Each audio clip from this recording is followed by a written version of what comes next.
Ruth e eu, quando estou ministrando, sempre começamos desta forma. Deus nos ensinou isso e descobrimos que proclamar a palavra com fé no início de uma reunião faz uma tremenda diferença na atmosfera da reunião e na unção do pregador. Vamos proclamar Isaías 55, os versos 10 e 11, que é uma das nossas proclamações favoritas.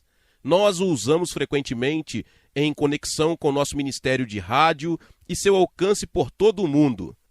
Então aqui está: pois assim como a chuva e a neve descem do céu, e não voltam para lá, mas regam a terra e a fazem produzir e brotar, para que dê semente ao semeador e pão ao que come, assim será a minha palavra, seja o que sai da minha boca.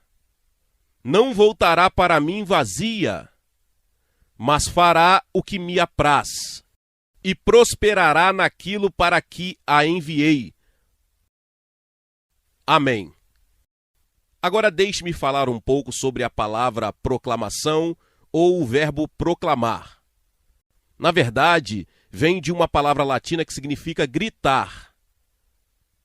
É uma palavra forte. Existem duas palavras relacionadas na linguagem do Novo Testamento: confissão ou confessar, e proclamação ou proclamar. Agora, confessar ou confissão significa dizer o mesmo que. E para nós, como crentes na Bíblia, confissão significa que dizemos com a nossa boca o mesmo que Deus já disse na sua palavra. Fazemos com que as palavras da nossa boca concordem com a palavra de Deus. E dessa forma, nos preparamos para receber o total apoio e autoridade de Jesus. Em Hebreus 3:1, o escritor diz que Jesus é o sumo sacerdote da nossa confissão. Essa é uma afirmação muito importante. Se você não tem confissão, você não tem sumo sacerdote. Ele é nosso sumo sacerdote em relação ao que confessamos. Em outras palavras, sempre que dizemos com a boca tudo o que a Bíblia diz sobre nós como crentes em Jesus, então temos Jesus como nosso sumo sacerdote no céu, liberando sua autoridade e sua bênção. Mas, se permanecermos em silêncio, num certo sentido, fecharemos o seu ministério como sumo sacerdote. E se fizermos a confissão errada, faremos ainda pior. Em certo sentido, convidamos forças negativas a nos cercar e a se mover sobre nós. Ora, a proclamação é, por assim dizer, uma confissão agressiva. A proclamação é, em certo sentido, uma palavra de guerra espiritual. É liberar a autoridade da palavra de Deus em uma situação, em nossas próprias vidas, na vida da igreja, em uma situação política. Seja ela qual for, existem inúmeras situações diferentes que precisam do poder de Deus liberado nelas. E não há maneira mais eficaz do que liberar o poder de Deus em uma situação, seja ela sua própria vida, sua família, sua igreja, sua nação, seja ela qual for, do que a proclamação. Proclamar é realmente a atividade de um arauto. Um arauto é uma palavra que não usamos muito hoje. Mas um arauto era uma pessoa com a autoridade de um rei, ou duque, ou de algum nobre que foi para a área específica em questão e fez uma proclamação da vontade e da decisão de Deus, do governante daquele lugar específico. Antigamente diziam "Oiés, oiés", e depois faziam a proclamação. Quando eles disseram "Oiés, oiés", todos ficaram em posição de sentido e sabiam que esta era a voz da autoridade falando conosco. E no Novo Testamento, embora não apareça na maioria das traduções, a palavra para pregar é a palavra de um arauto. É uma palavra que significa proclamar. Uma de nossas escrituras favoritas é Mateus 24:14. Este evangelho do reino será pregado. Preferimos dizer, será proclamado em todo o mundo, em testemunho a todas as nações, e então chegará o fim. Sou professor da Bíblia há cerca de 50 anos e sempre senti que meu dever era interpretar a Bíblia, explicá-la e ajudar as pessoas a entendê-la. Mas cerca de 12 anos atrás, o Senhor começou a imprimir em mim a palavra proclamar. De alguma forma, senti que Ele estava me desafiando a ir além do ensino e proclamar. E o resultado foi meu ministério de ensino por todo o rádio, que começou em 8 estações nos Estados Unidos em 1979 e agora está em 10 idiomas e realmente cobre a maior parte do globo. E isso é realmente um ministério de proclamação. Acho que o versículo-chave que me tocou foi Mateus 24,14. Este evangelho do reino será proclamado em todo o mundo, em testemunho a todas as nações, e então chegará o fim. Percebi que a era não pode terminar até que tenhamos feito o nosso trabalho. Como Igreja de Jesus Cristo, suas testemunhas na terra, que é proclamar este evangelho em todo o mundo como um testemunho a todas as nações. E aprendi por experiência o tremendo poder da palavra de Deus simplesmente proclamada com fé. Ele simplesmente realiza as coisas mais maravilhosas. Havia uma mulher nos Estados Unidos que era tudo o que uma mulher não deveria ser pelos padrões cristãos. Ela era marxista, era lésbica, era feminista.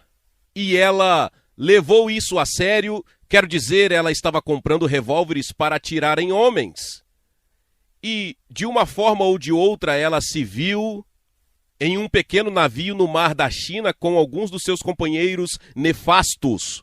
E eles estavam indo para algum lugar para fazer algo ruim. E parecia que estava chegando uma tempestade, e então as outras pessoas disseram: desça no porão, ligue o rádio e veja o que consegue descobrir sobre o tempo. Ela ligou o rádio e por acaso recebeu meu ensino bíblico em meu programa de proclamação em Manila, nas Filipinas. Ela foi salva no porão do navio. Não demorou mais de 15 minutos porque o programa é apenas esse tempo. Ela agora é tão totalmente diferente e radical no sentido inverso quando era no sentido ruim. Então isso é apenas um exemplo, isso não era ensinar. Não expliquei muito. A palavra proclamada fez o seu trabalho. Quero dar agora um exemplo de Moisés, quando Deus o chamou para voltar e ser o libertador de Israel do Egito. Você se lembra que Deus apareceu para ele na sarça ardente? Então Deus lhe disse em Êxodo 4, agora estou enviando você de volta para libertar Israel. E Moisés havia perdido toda a autoconfiança que tinha aos 40 anos. Aos 80 anos ele não tinha confiança em si mesmo. E ele disse: por que eu, Senhor, não consigo, não tenho nada, como é que eu poderia fazer isso? E o Senhor lhe disse: o que você tem na mão? Moisés olhou para baixo e disse: é uma vara, igual a que todo pastor do Oriente Médio carrega. Ele não achava que houvesse algo particularmente importante em sua vara. Mas o Senhor disse: jogue-a no chão, e quando ele fez isso, tornou-se uma cobra. E Moisés fugiu da sua própria vara. Em outras palavras, havia um potencial naquela vara que ele tinha em mãos que ele nunca havia previsto ou imaginado. Então o Senhor disse: pegue-a pelo rabo, e todos os que lidam com cobra saberão que você nunca pega uma cobra pelo rabo. Mas Moisés o fez.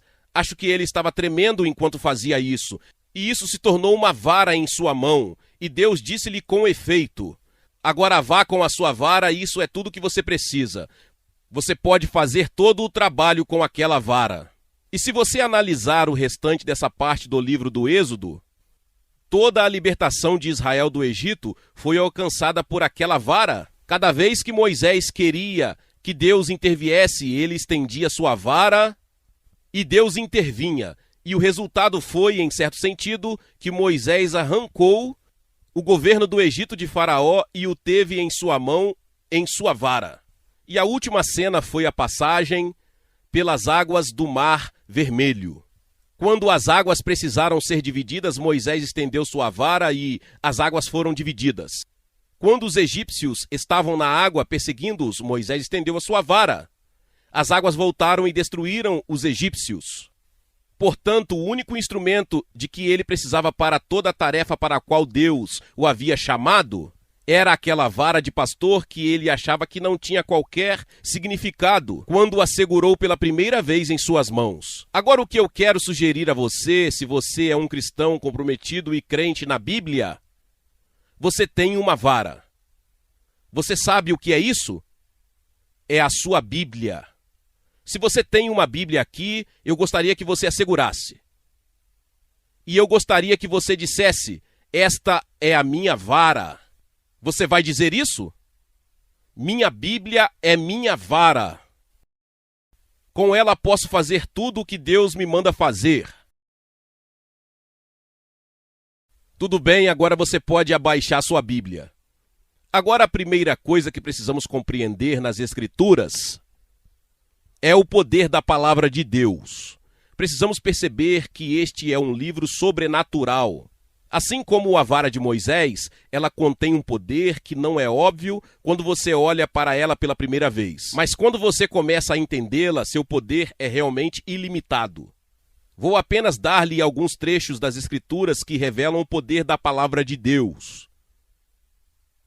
Salmo 33, versículo 6, pela palavra do Senhor foram feitos os céus e todos os seus exércitos pelo sopro da sua boca. Mas a palavra hebraica traduzida como respiração é a palavra normal para espírito, ruach. Assim toda a criação ocorreu através de dois agentes: a palavra de Deus e o Espírito de Deus. Tudo o que existe já existiu ou existirá. Teve sua origem a apenas duas forças: a palavra e o Espírito de Deus trabalhando juntos. Veja, a palavra deve trabalhar com o Espírito. Acho que talvez seja por isso que o salmista traduziu respiração e não espírito. Talvez você já tenha estudado isso, mas tive de aprender fonética elementar quando ensinava inglês como segunda língua a estudantes africanos. Descobri algumas coisas interessantes sobre as palavras. Se você pensar no tremendo poder das palavras e ainda assim, e como elas são simples, como você fala? Se você pensar no tremendo poder das palavras e ainda assim, em como elas são simples, como você fala? Você libera o ar dos pulmões, ele passa pela boca e pelo nariz. E as várias coisas a que ele é submetido na boca e no nariz determinam a palavra que sai. Mas a verdade básica é que você não pode falar sem respirar. Você tem que respirar para falar. E esta é uma imagem de Deus. Cada vez que Deus fala, seu fôlego acompanha sua palavra. Sua respiração é seu espírito. Então a palavra e o Espírito de Deus sempre andam juntos. A palavra e o Espírito de Deus trouxeram o universo à existência. E eles sustentam o universo em existência. Há uma escritura muito poderosa em 2 Pedro, capítulo 3, que nos diz três coisas que a palavra cria, a palavra mantém e a palavra abole. 2 Pedro, capítulo 3, começando no versículo 5. Pela palavra de Deus, os céus, desde a antiguidade, e a terra surgiram, foram da água e na água, por cuja palavra o mundo que não existia pereceu, sendo inundado com água. Mas os céus e a terra que agora existem são guardados pela mesma palavra, reservada ao fogo até o dia do julgamento e a perdição dos homens ímpios. Assim, pela palavra de Deus, os céus e a terra foram criados. Pela palavra de Deus, eles são mantidos em existência. E pela palavra de Deus, quando chegar o tempo de Deus, eles passarão. Então, a palavra de Deus cria, mantém e abole. Acho que às vezes, quando olho para a bagunça que o homem está fazendo neste planeta, Fico feliz que a palavra de Deus possa um dia abolir essa bagunça. A palavra de Deus o trouxe à existência, a palavra de Deus o mantém existindo e a palavra de Deus fará com que ele deixe de existir. Tudo o que Deus faz pela sua palavra. Agora, uma escritura que Ruth e eu citamos, poderíamos muito bem citá-la novamente. Isaías 55, os versos 10 e 11, aponta o que acabei de explicar, que a palavra de Deus deve sair da boca de Deus. Caso contrário, não é eficaz. Então aí estamos, como começamos? Pois como a chuva, isso mesmo, obrigado. Se estou pregando, sempre acho difícil lembrar. Pois assim como a chuva e a neve descem do céu, e para lá não voltam, mas regam a terra e a fazem produzir e brotar, para que dê semente ao semeador e pão ao que come, assim será a minha palavra que sair da minha boca. Ela não voltará para mim vazia, mas fará o que me apraz, e prosperará naquilo para que a enviei. Amém. Agora observe que Deus diz a minha palavra da minha boca. Em outras palavras, minha palavra quando é impulsionada pela minha respiração. Agora em 2 Coríntios 3,6, Paulo diz, a letra mata. Em outras palavras, as simples palavras sem respiração não traz vida. Tem que ser a palavra e o Espírito juntos. Então, você pode obter um sermão seco, que é todo bíblico, mas não tem fôlego. E não dá vida, dá morte. Entendem? Os dois devem operar juntos, a palavra e o Espírito. Agora quero traçar um paralelo com a experiência de Moisés sobre a forma como podemos tornar a palavra de Deus eficaz proclamando-a. Proclamar isso é liberá-lo para uma situação. É preciso confiança. É preciso ousadia, não é para os tímidos. Você tem que se decidir. Eu acredito nisso. É a palavra de Deus. E quando eu digo isso, se eu digo isso com o coração crente e através de lábios crentes, é tão eficaz como se o próprio Deus dissesse isso. Quando o seu Espírito dissesse através de mim. Você pode acreditar nisso? Você pode acreditar nisso? Não precisa ser Deus falando. Se o Espírito de Deus impulsiona a palavra de Deus através da sua boca, ela será tão eficaz quando foi quando Deus criou o universo. Agora, a primeira coisa que aconteceu com Moisés foi que ele ficou assustado. Ele jogou sua vara no chão, tornou-se uma cobra e ele fugiu dela. E quero dizer-lhe que antes de podermos ser eficazes na proclamação, temos de aprender a ter medo da palavra de Deus. Temos que aprender a tremer diante da palavra de Deus. Isaías diz isso, ou Deus diz isso através de Isaías. Em Isaías capítulo 66, o último capítulo de Isaías.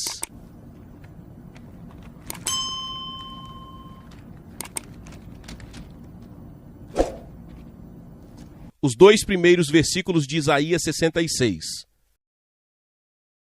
Assim diz o Senhor, o céu é o meu trono, e a terra é o meu escabelo. Onde fica a casa que você vai construir para mim? E onde é o lugar do meu descanso? Pois todas essas coisas fizeram a minha mão, e todas essas coisas existem, diz o Senhor. Em outras palavras, o Senhor diz, você não pode construir para mim nenhum templo ou edifício que me impressione, porque eu construí o universo inteiro. Mas ele diz, há apenas uma coisa que atrai meu favor. Apenas uma coisa. Ele diz, mas para este olharei. Outra tradução diz, terei respeito. A quem Deus respeitará? Quem ele levará em consideração? Aquele que é pobre e contrito de espírito e que treme na minha palavra. Então você vê como Moisés, nossa primeira reação deve ser medo e admiração pela palavra de Deus. Há muito pouco medo da palavra de Deus. na igreja hoje. Estamos muito familiarizados com isso. Nós a divulgamos e a citamos, mas não demonstramos verdadeira reverência por ela. E temos que mudar essa atitude. Agora deixe-me apresentar duas razões encontradas no Evangelho de João, pelas quais devemos tremer diante da palavra de Deus. A primeira está em João capítulo 12. Os versículos 47 e 48. Jesus está falando. Ele diz: se alguém ouve as minhas palavras e não as recebe, nem as guarda. Eu não o julgo, pois eu não vim para julgar o mundo, mas para salvar o mundo. Quem me rejeita e não recebe as minhas palavras, já tem quem o julgue. A palavra que falei o julgará no último dia. Então Jesus diz: não serei seu juiz. Você será julgado pela palavra de Deus. Imagine-se diante de Deus, o Todo-Poderoso, tendo que prestar contas de sua vida, o que acredito que todos nós teremos que fazer um dia. Você tremeria, você ficaria muito preocupado. O que Jesus diz é que você deve ter a mesma atitude em relação à palavra de Deus, pois é a palavra de Deus que será o seu juiz.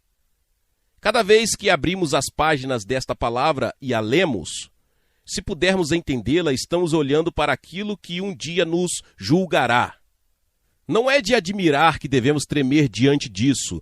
E mais adiante em João capítulo 14, versículo 23, Jesus faz outra declaração surpreendente.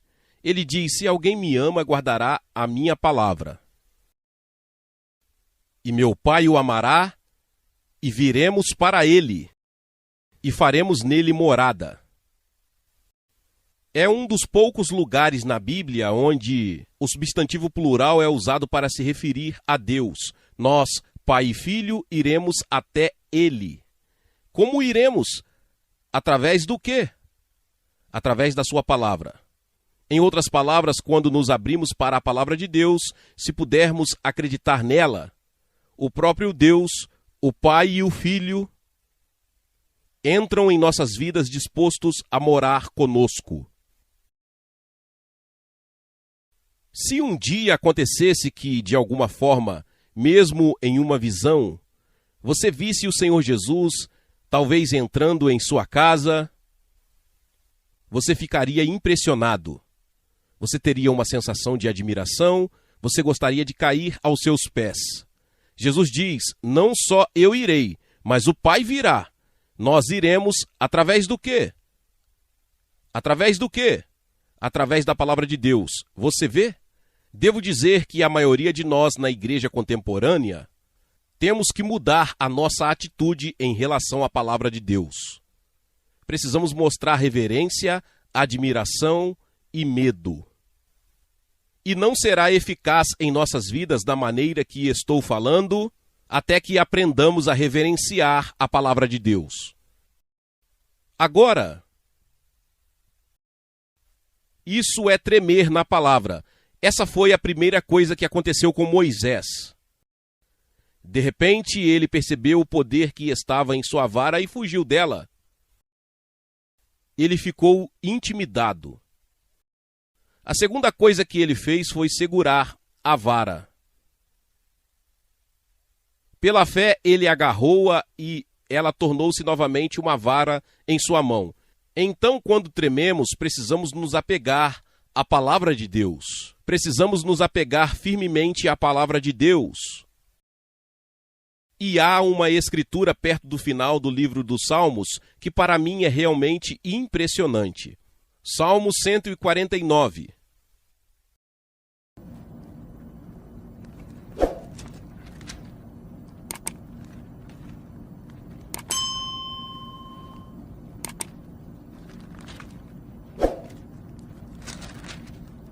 Salmo 149.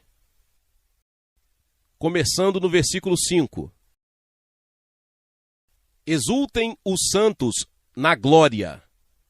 Deixe-os cantar em voz alta em suas camas. Os santos, creio eu, são todos verdadeiros crentes dedicados.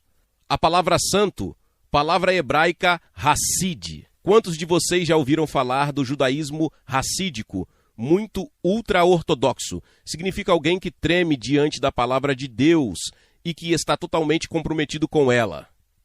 Deixe os santos se alegrarem na glória, deixe-os cantar em voz alta nas suas camas, que os altos louvores de Deus estejam na sua boca e uma espada de 2 gumes nas suas mãos para executar vingança sobre as nações e punir os povos para prenderem seus reis com cadeias e seus nobres com grilhões de ferro, para executarem neles o julgamento escrito. Esta honra tem todos os seus santos. É uma série incrível de declarações. Se você puder se identificar como pertencente aos santos, diz que temos que ter a espada de 2 gumes, que é a palavra de Deus, em nossas mãos, os altos louvores de Deus em nossa boca, e com ela podemos executar vingança nas nações, punir os povos. Você está vendo você mesmo neste cenário? Você percebe que isso é algo que Deus tem para você? Para prenderem os seus reis com cadeias e os seus nobres com grilhões de ferro? Acredito que isso significa, em parte, os principados satânicos que governam as nações, mas não exclusivamente. E então diz no versículo final, para executar nas nações o julgamento escrito. E diz que esta honra ou este privilégio tem todos os seus santos. Você já refletiu sobre isso? Deus nos deu o privilégio de executar julgamento nas nações. A vida de oração de muitos seria diferente se começássemos a nos ver sob essa luz. Agora diz para executar o julgamento escrito ou julgamento escrito. Onde está escrito o julgamento? Onde encontramos o julgamento escrito? Isso mesmo, espere, isso mesmo, está aqui. Não somos nós que fazemos os julgamentos. Deus fez os julgamentos, mas temos o privilégio de executar os julgamentos nas nações, nos seus governantes. Por outras palavras, temos um papel único e decisivo a desempenhar na história. Viu como isso é importante? E eu teria que dizer o quanto muitos cristãos estão longe de começar a entender tudo o que Deus tornou disponível para nós e tudo o que Deus espera de nós. Mas quero enfatizar que não fazemos julgamentos. Encontramos os julgamentos na palavra escrita de Deus, mas nós os executamos. Como executamos os julgamentos de Deus? Por qual palavra? Proclamando. Isso mesmo. Liberamos os julgamentos de Deus que já estão escritos nas Escrituras. Nós os proclamamos, somos arautos. Estamos no mercado do mundo e dizemos, oh yes, oh yes. E então anunciamos o decreto de Deus.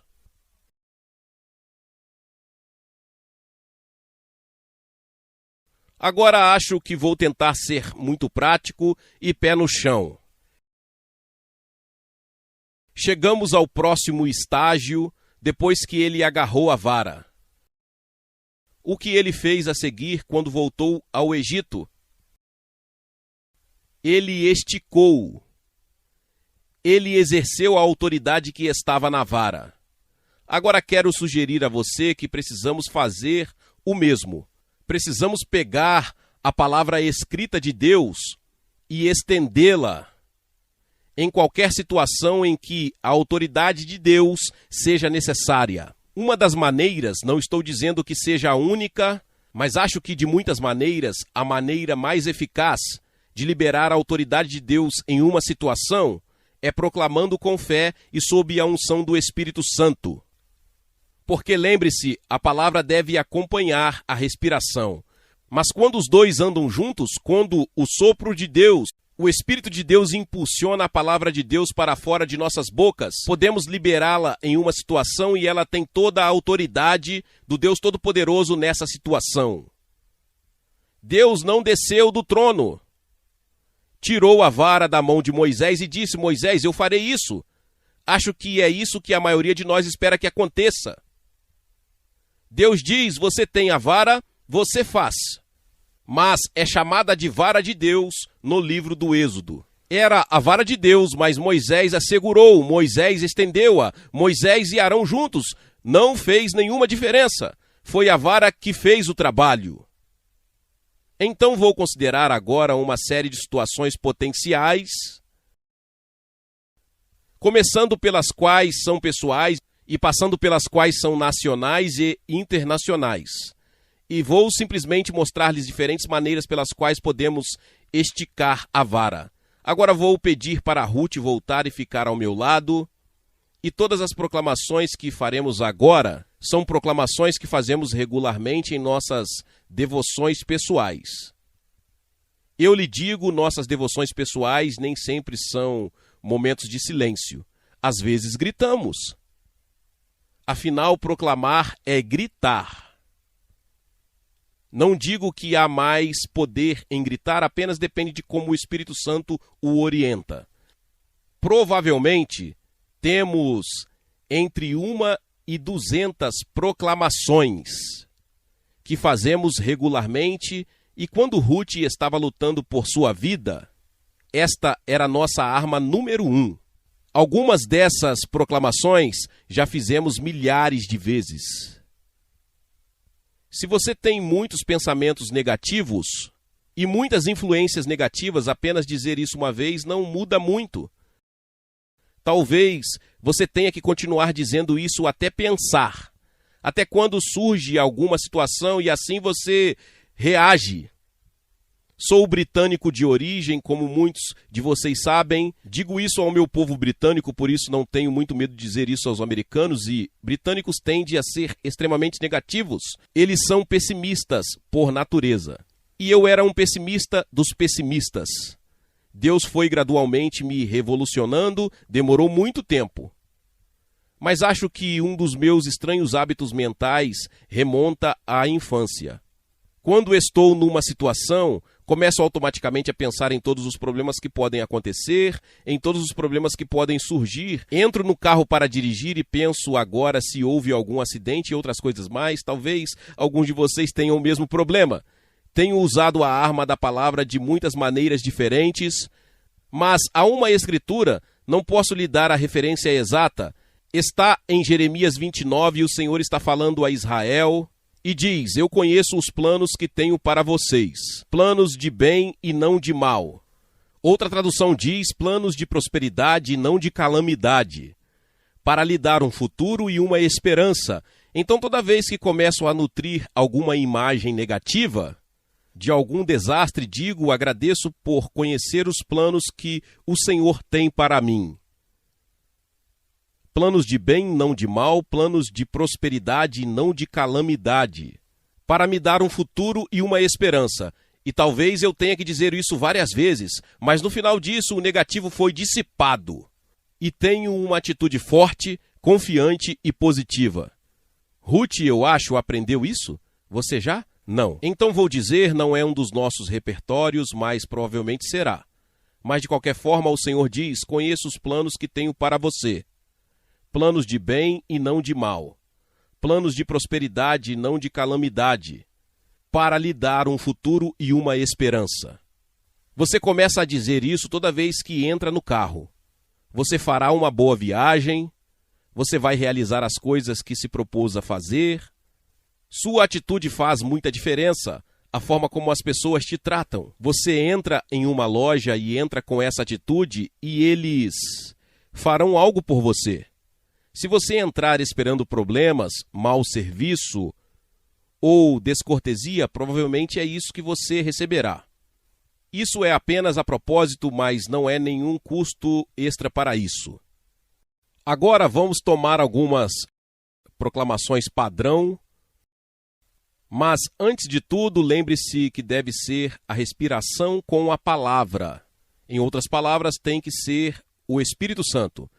E em segundo lugar, o que fazemos, uma coisa muito boa a fazer é personalizá-la. Então, onde a Bíblia diz você, nós dizemos nós. Em outras palavras, estamos dizendo que isso se aplica a nós aqui e agora. Agora vamos começar com autodefesa. O que acontece quando somos atacados? Eu poderia continuar com isso durante todo o resto deste período, mas estou cansado de mexer na área das necessidades. Assim, muitos cristãos nunca vão além das suas próprias necessidades. Então, vou passar brevemente por essa área e passar para o que chamo de área de agressão, onde você não está se defendendo, você está atacando. Então, suponha que você tenha muitos pressentimentos negativos e sombrios, e você está continuamente pensando no que aconteceria se eu morresse. Quer dizer, tem muita gente com essa atitude, alguns deles estão aqui esta noite. O médico lhe disse, não podemos garantir que você superará isso. Faremos o nosso melhor. Aqui está uma escritura que devemos ter usado milhares de vezes.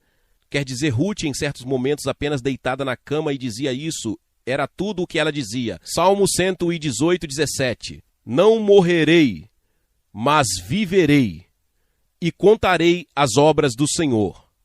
Não morrerei, mas viverei, e declararei as obras do Senhor. Você gostaria de dizer isso? Isso não exige muita memorização, não é? Tudo bem? Não morrerei, mas viverei, e declararei as obras do Senhor. Novamente. Não morrerei, mas viverei, e declararei as obras do Senhor. Uma coisa que você pode fazer para ter certeza de que é realmente ousado é virar-se e encarar alguém, olhá-lo bem nos olhos e dizer-lhe: não morrerei, mas viverei. É preciso uma certa quantidade extra do que os judeus chamam de ousadia ou coragem. Não morrerei, mas viverei, e declararei as obras do Senhor. Amém. Você se sente melhor agora, não é? Suponha que isso aconteça com você. Os pregadores são particularmente alvo disso. Eles estão criticando você, falando contra você, e alguns estão orando contra você. Então o que você faz? Nosso remédio é Isaías 54, 17. Se você quiser encontrar isso em sua Bíblia, nós simplesmente diremos. Agora dizemos isso da nossa maneira particular, mas é baseado nisso. Nenhuma arma forjada contra nós prosperará. E toda língua que se levantar contra nós em julgamento, nós condenaremos. Esta é a nossa herança como servos do Senhor, e a nossa justiça vem de ti, ó Senhor dos exércitos. Você achou? Você vê como nós personalizamos isso? Quer dizer, na verdade, vou lhe contar um segredo que não é mais segredo. Todo mundo vai saber disso, no mundo todo, mais cedo ou mais tarde. Dizemos isso todas as noites antes de dormir. Muito bem. Nenhuma arma forjada contra nós prosperará. E toda língua que se levantar contra nós em julgamento, nós condenaremos. Esta é a nossa herança, como servos do Senhor, e a nossa justiça vem de ti, ó Senhor dos exércitos. É por isso que podemos condenar as línguas que nos acusam, porque elas estão acusando a justiça de Deus, e isso é sempre perder.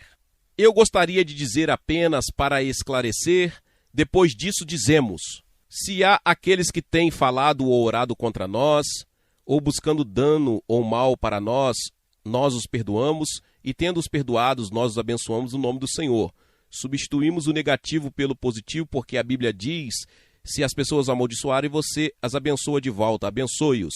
Paulo diz: não se deixe vencer pelo mal, mas vença o mal com o bem. O único poder forte o suficiente para vencer o mal é o bem. Então você tem que aprender a enfrentar o negativo e superá-lo com o positivo, mas tem que ser baseado nesta palavra.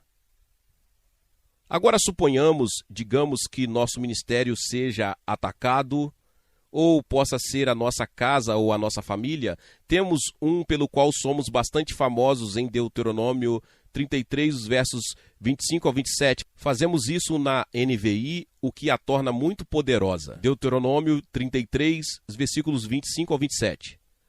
Os ferrolhos dos nossos portões serão de ferro e bronze, e nossa força será igual aos nossos dias.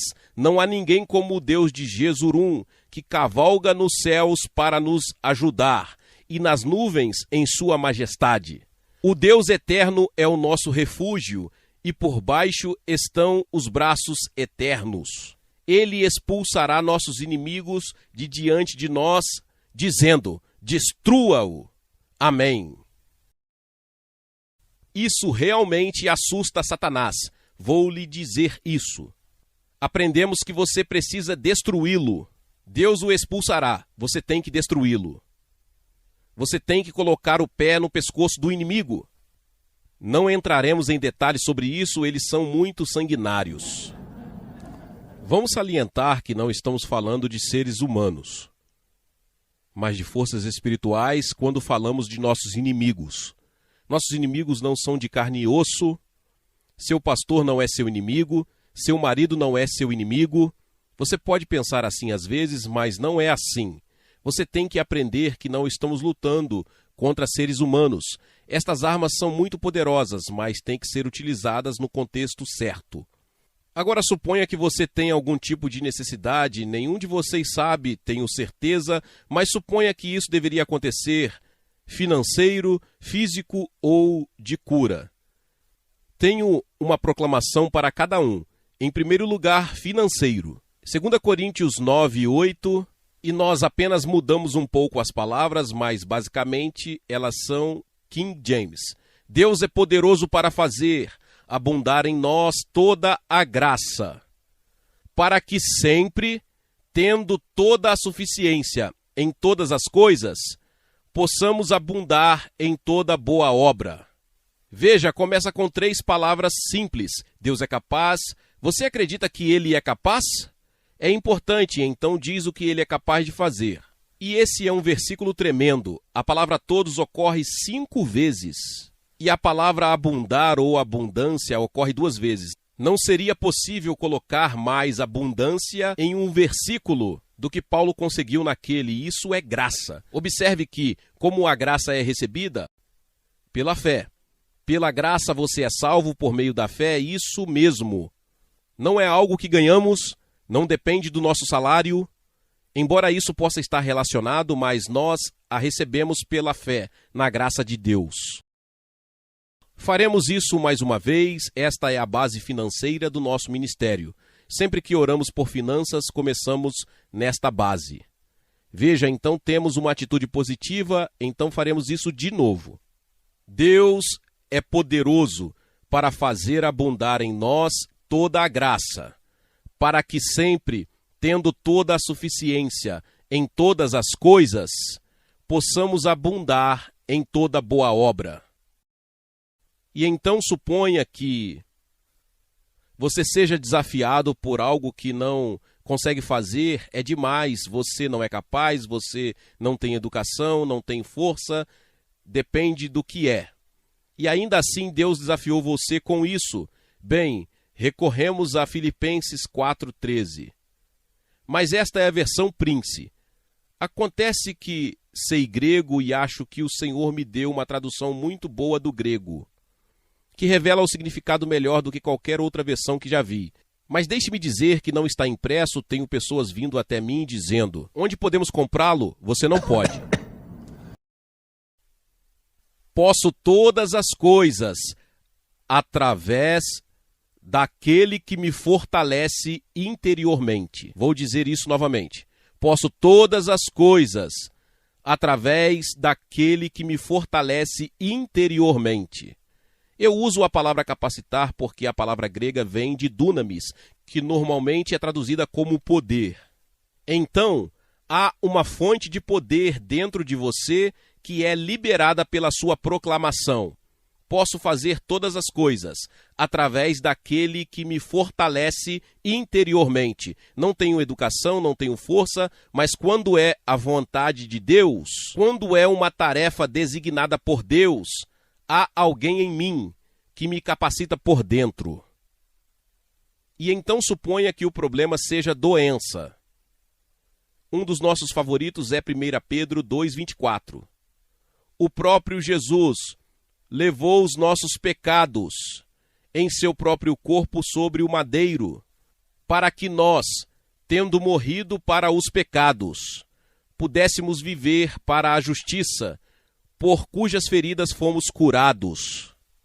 Veja isso, coloque no pretérito. Se você notar quando fala sobre cura na expiação, nunca usa o futuro. 700 anos antes da vinda de Jesus, Isaías diz que através de suas pisaduras fomos curados.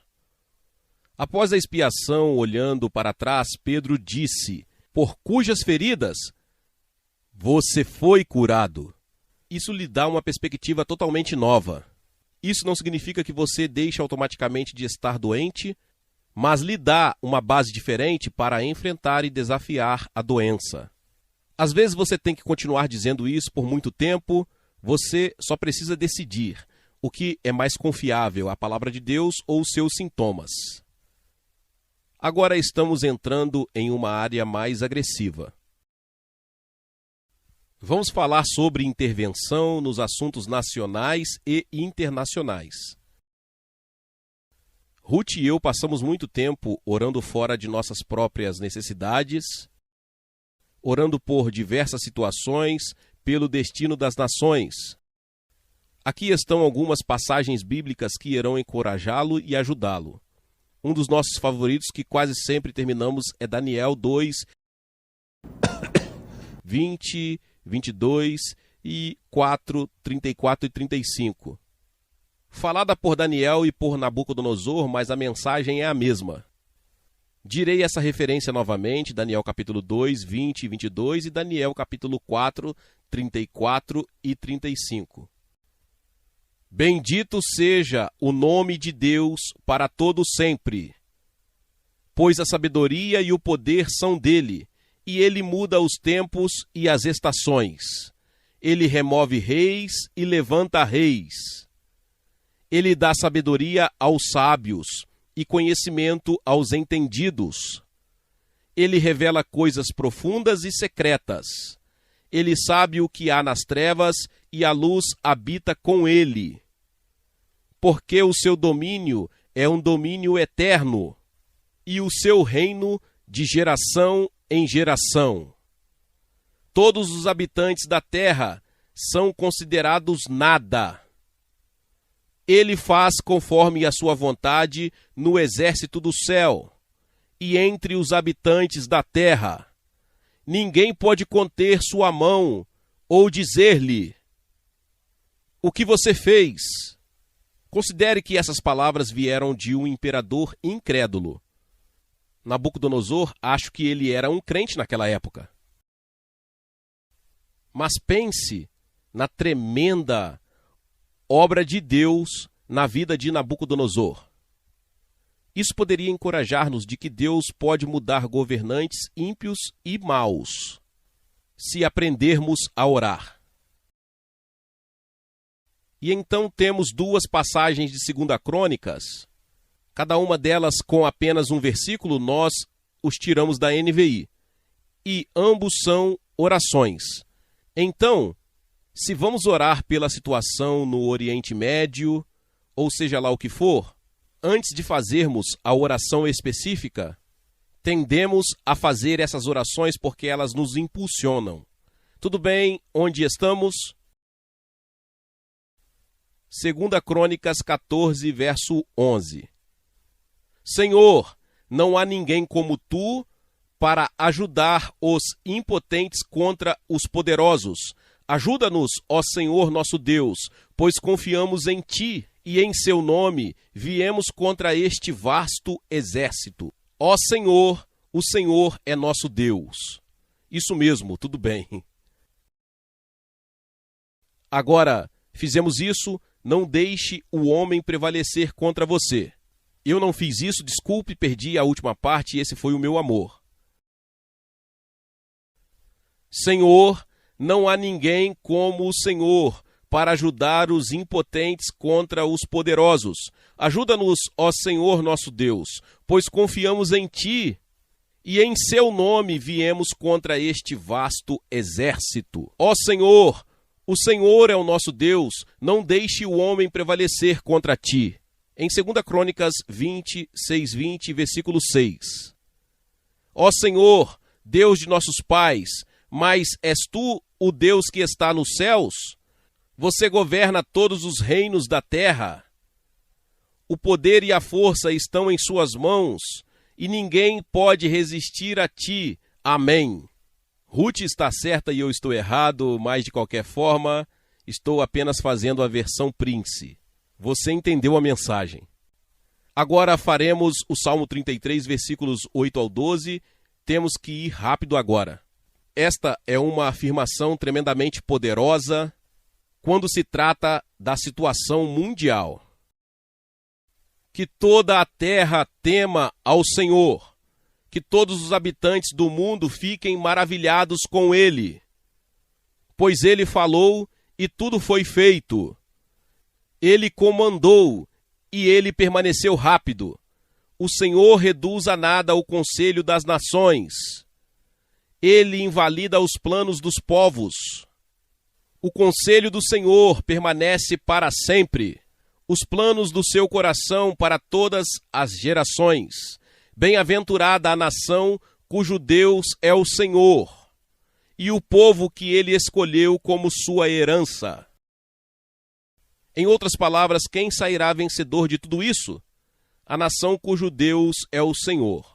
Todos os planos das Nações Unidas e dos governos são simplesmente absurdos se forem contrários aos planos de Deus. Tudo bem, agora vamos encerrar algumas coisas relacionadas ao Oriente Médio, que é uma das áreas pelas quais mais oramos. Você pode não ter o mesmo fardo, mas pode pegar os princípios e aplicá-los à sua situação. Quero salientar, em primeiro lugar, que o Oriente Médio e o Norte da África são, sem dúvida, a área da Terra mais difícil de penetrar com o Evangelho. E há uma razão muito importante, e é uma razão que traz à tona o poder da proclamação. Você provavelmente sabe que cada mesquita muçulmana sai uma proclamação 5 vezes a cada 24 horas, que diz: não há Deus senão Alá, e Maomé é o seu profeta. E claro, Alá não é o Deus da Bíblia. Agora, o calendário muçulmano começou por volta de 627 d.C. Portanto, já existe há mais de 1.300 anos, e essa proclamação tem sido feita 5 vezes por dia em todas as mesquitas há mais de 1.300 anos. Deixe-me fazer um pequeno cálculo. Se fosse feito diariamente durante 1.300 anos ou mais, seriam 477.500 dias. Digamos que, arredondando, 500.000 de dias. E é feita 5 vezes por dia, ou seja, 2,5 milhões de vezes que a proclamação foi feita em todas as mesquitas. E se considerarmos o número de mesquitas, imagino que deve haver pelo menos 500.000 de mesquitas no norte da África e no Oriente Médio. Você tem bilhões de vezes. Porque existe um poder anticristão tremendamente poderoso sobre aquela área, maior do que qualquer outra área da Terra. Qual é a causa disso? É essa a proclamação. Veja o poder da proclamação, negativo ou positivo. Como podemos superar o poder de todas essas proclamações negativas? O que temos que fazer? Faça a proclamação positiva. Então vamos dar um exemplo. Lembre-se, caso você diga, bem, é uma tarefa impossível, quando Moisés foi confrontado pelos mágicos egípcios e todos eles jogaram suas varas no chão e todos eles se tornaram cobras. A cobra de Moisés comeu a cobra dos egípcios. Assim, por outras palavras, a nossa proclamação supera qualquer proclamação negativa se soubermos fazê-la. Então fazemos 2, especificamente em relação a Israel e sua terra, que são bíblicos. A primeira é do Salmo 25:3, da Nova Versão Internacional. O cetro dos ímpios não permanecerá sobre a terra destinada aos justos. Qual é o cetro dos ímpios neste contexto? Islamismo. Qual é a terra atribuída aos justos? A terra atribuída ao povo de Deus. A Bíblia diz que não importa o que os políticos digam, não importa o que façam, o cetro dos ímpios não permanecerá sobre a terra atribuída aos justos. Diga isso com fé quando tudo parece exatamente o contrário. É hora de dizer, você está esticando aquela vara. Isso a cobra vai devorar as cobras dos mágicos. E então Salmos 129, versículos 5 e 6. Sejam confundidos e recuem todos os que odeiam Sião. Sejam como a erva dos telhados, que seca antes de crescer. E aviso a todos aqueles que odeiam Sião que nunca atingirão a maturidade. Eles nunca atingirão a estatura completa, eles murcharão antes de crescerem completamente. Essa é a palavra de Deus e vai acontecer. E finalmente, deixe-me dar apenas mais uma passagem sobre a restauração de Israel. Em Jeremias capítulo 31. E vamos agir de acordo com isso. Se tivermos tempo, vamos em frente, pelo menos faremos o nosso melhor. Jeremias 31. Diz no versículo 7, cantai com alegria, porque Jacó exalta entre as principais das nações, proclame, louve e diga, ó Senhor, salva o teu povo, o remanescente de Israel. Se você pegar essas palavras, diz cante, grite, proclame, louve e ore. Existem 5 coisas, cante, grite, louve, proclame e ore. Proclamar é um deles. E então diz no versículo 10, ouvi a palavra do Senhor, ó nações, e declará-lo nas ilhas distantes, e isso é a Flórida. Aquele que dispersou Israel o reunirá e o guardará como um pastor faz com o seu rebanho. É o que dizemos ao Oriente Médio nessa situação atual. O mesmo Deus que dispersou Israel o está reunindo e o guardará como um pastor guarda o seu rebanho. Digamos isto, certo? Aquele que dispersou Israel o está reunindo e o guardará como um pastor guarda o seu rebanho. Agora, por que não fazemos o que a Bíblia diz? Chegamos ao final da mensagem, por que não nos levantamos, proclamamos, louvamos, gritamos e nos mostramos felizes? Vamos, Cal, e ajude-nos a elogiar, proclamar e gritar. Glória a Deus, louvado seja o nome do Senhor. Que palavra poderosa. Talvez você chegou até aqui e ouviu esta palavra e ainda não é inscrito aqui no canal.